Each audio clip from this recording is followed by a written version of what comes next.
Պետք է արձանագրել, որ վարչական շրջանների մեր կատարած աշխատանքից ես դժգոհ եմ։ Ավինյանը դժգոհ է։ Որոշ վարչական շրջաններում բավարար ջանքեր չեն գործադրել տնտեսվարողներին պարտադրելու պատշաճ ձնամաքրման աշխատանքների իրականացնելու համար։ Մենք ունենք վարչական շրջաններ, ովքեր որ բացարձակապես որևէ վարչական տուգանք այս հոդվածով չեն գրել այս շրջանում։ Դրանք 4-5-ն են եւ չկա դրան բացատրություն։ Կիևյան փողոցից 2 օր առաջ եղբորս հետ դուրս եմ գալիս իրեն շքամուտքից, այդտեղի խանութի տերը մաքրում է դիմացի հատվածը եւ ինձ ասում է ինձ սրա համար փող պետք է տաք։ Այդ մարդը չգիտի, որ ինքը պարտավոր է դա անել։ Ավականու որոշմամբ մասնավոր տնտեսվարողներ, ովքեր որ առաջնային գծում ունեն օբյեկտներ, հասարակական տարածքներ, բիզնես, իրենք պարտավոր են այս ձնամաքրման աշխատանքներին մասնակցել։ Քաղաքապետի խոսքով խնդիրը վերահսկողության բացակայությունն է։ Հորդորում է լավամարդ չլինել եւ խախտումների դեպքում կիրառել օրենքով սահմանված տույժեր։ Ունենք լուրջ փոփոխությունների կարիք, որը շուտով կքննարկենք անպայմանորեն։ Այսինքն մոտավորապես, չգիտեմ ինչ ասեմ, տենց անհամադրելի քանակ է, էլի։ Մեկ հասարակական կարգի պահպանության աշխատակիցը միջինացված, ասենք անգամներով, տասնյակ անգամներով ավել վարչական իրավախախտում է արձանագրում, քան մեր վարչական շրջանի համապատասխան նույն աշխատակիցը։ Լավամարդ դուրս գալը լավ բան չի։ Այդ վարչական տուգանքները հենց այնպես չեն գրվում։ Այդ վարչական տուգանքը նրա համար է, որ այդ խանութի տերը իմանա, որ դա իր պատասխանատվությունն է։ Այդ վարչական տուգանքը դրա համար է։ Նիստի ընթացքում քննարկվել են առաջիկա անելիքները։ Ավինյանն առաջարկում է կենտրոնանալ այն ծրագրերի վրա, որոնք արդեն իսկ ունեն հաստատված ֆինանսավորում։ Ֆինանսավորումը ակնկալում ենք կառավարությունից։ Տիկին Բաբայան կներեք էլի, ամեն դեպքում ակնկալում ենք, տենց արդեն մի 4 տարի ակնկալում ենք, եթե ոչ ավել, էլի, եկեք այն ծրագրերից դուք խոսեք, որոնց ֆինանսավորումը ունենք հաստատած, գոնե հեռանկարը ունենք, էլի, ամեն անգամ ազգային ժողովում այս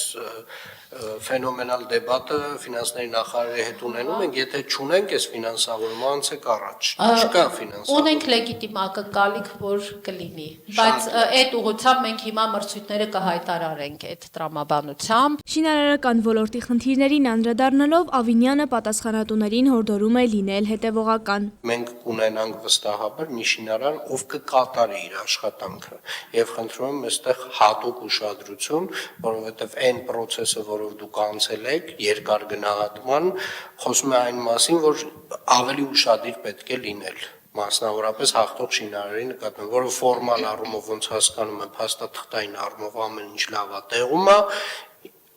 բայց այնուամենայնիվ մտահոգություններ ունենք եւ շինարարին էլ սա այդպես հատուկ,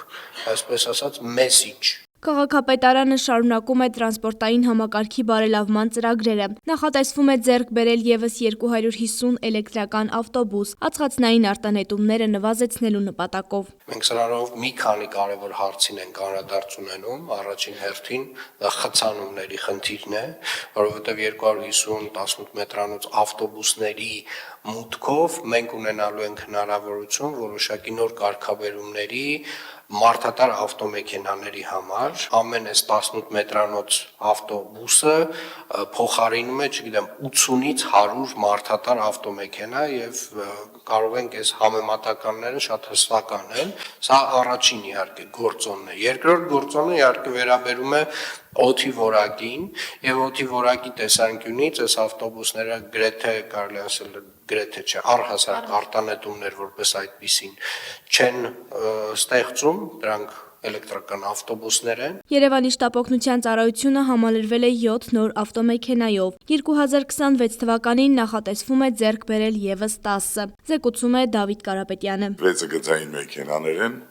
38 միլիոն դրամ արժողությամբ եւ մեկը ռեանիմոբիլ 45 միլիոն դրամ արժողությամբ։ Հարկ եմ համարում նշել, որ պայմանագրի համաձայն ավտոմեքենաների հետագա տեխնիկական սպասարկումը հաջորդ 3 տարիներին կամ 150,000 կիլոմետրի դեպքում իրականացվելու է պաշտոնական ներկայացուցիչի կողմից, ինչը նշանակում է, որ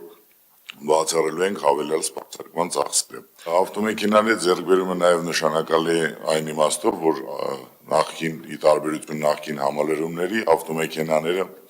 նորեն ձեռք են բերվել կազմակերպության սեփական միջոցներով։ Նիստն ամփոփելով Ավինյանը քաղաքացիներին ներկայացնում է օդի աղտոտվածության առկա ցուցանիշները եւ վստահեցնում, ձեռնարկվում են հնարավոր բոլոր քայլերը իրավիճակը բարելավելու եւ ցուցանիշները նվազեցնելու համար։ Սիրելի երևանցիներ, իրականում Երևանի քաղաքապետարանը հիմա կենտրոնացած է օդի որակի խնդրի ավելի վերլուծական տվյալներ տալու եւ այդ վերլուծական տվյալների հիման վրա նաեւ մեր գործողությունները կարգաբերելու։ Շողեր Ղլիջյան, Արմալուր։